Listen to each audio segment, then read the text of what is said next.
What's going on? This is Cy Tiger. My son has a half day, so I'm just waiting for my son to get home from school by looking out the window since my son's bus driver gets here at a different time every day. But that's because of the construction here in El Paso. That and they have a dumbass that rides on their bus that disrupts and acts crazy and stuff. So there's never a definite time now to wait on this bus.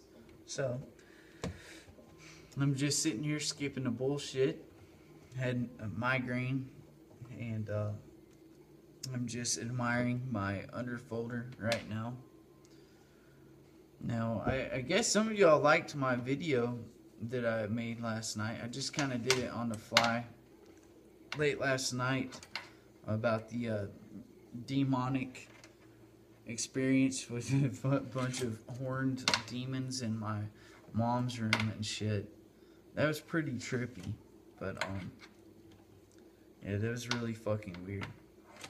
I'll never forget it. And I think a lot of people have weird experiences that they can't explain. It'll make you think that you're crazy, but the more you think about it, you know what you saw. Now, some people do have overactive imaginations and things, but not all the time. So anyway, I really like this underfolder that I'm always talking about. I would almost want to get buried with this fucking thing. I like it so much. But this brake is fucking badass. It's a Hungarian AMD 65. It's like a 12-inch barreled AK. The ones we get here, they have like extended flash hiders. But I really like it. You know, it looks like the higher end brakes, like the SRVV style almost.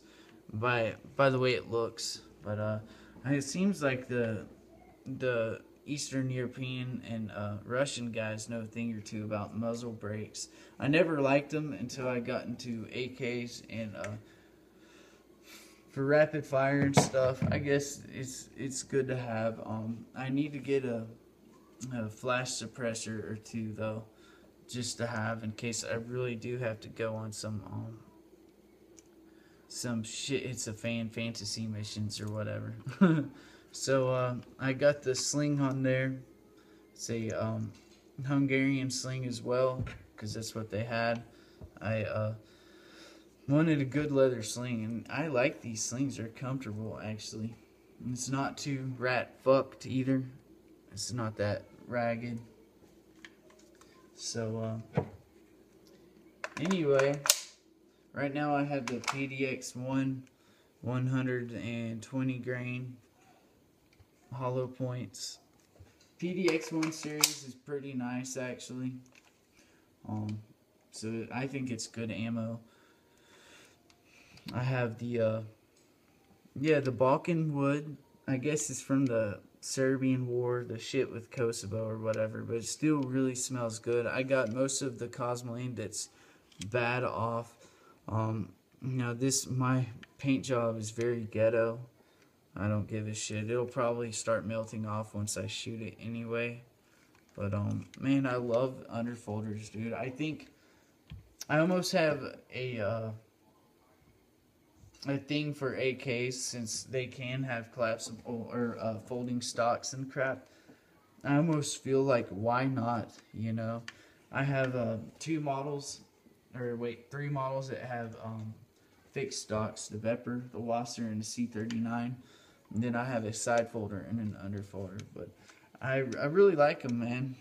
I think there are times when it's good not to have a stock on your rifle, and it just tucks up out of the way. So other than AK love, I'm always talking about AK love. You know, I love my Wasser too. That shit with Siri is pretty crazy.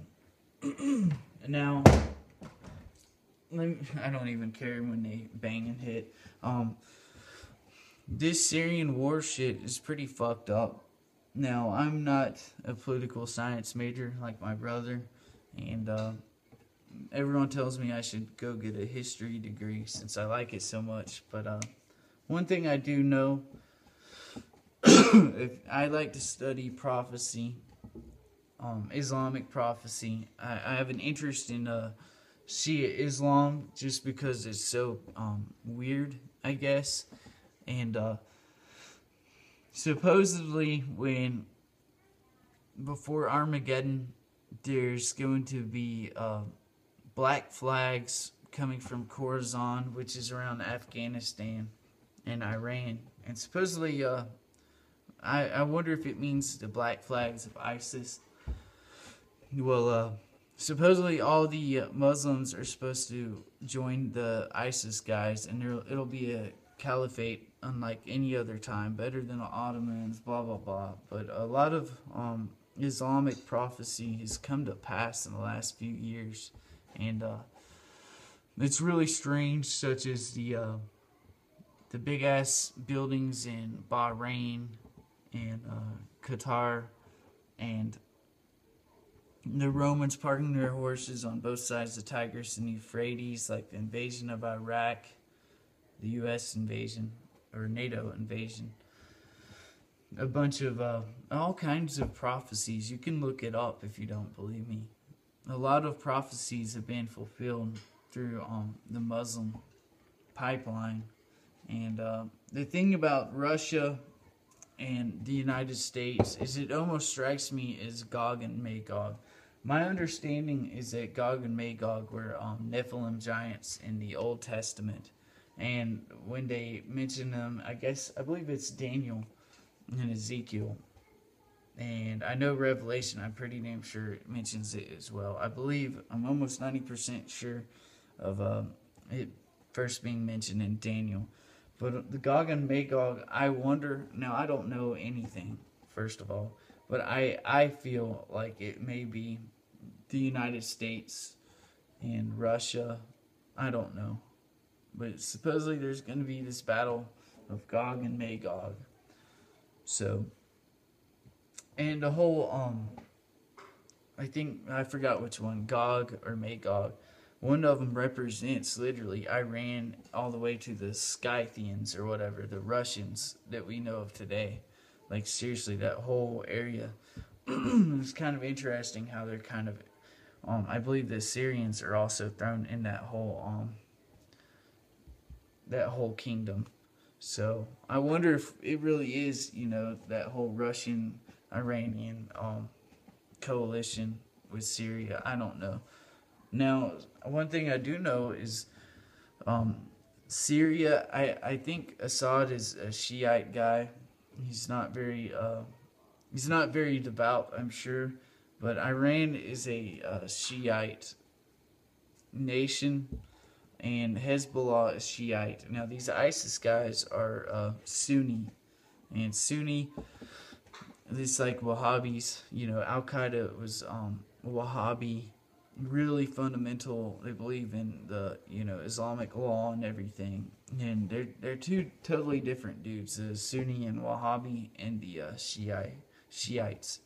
So they're gonna battle it out. You all done?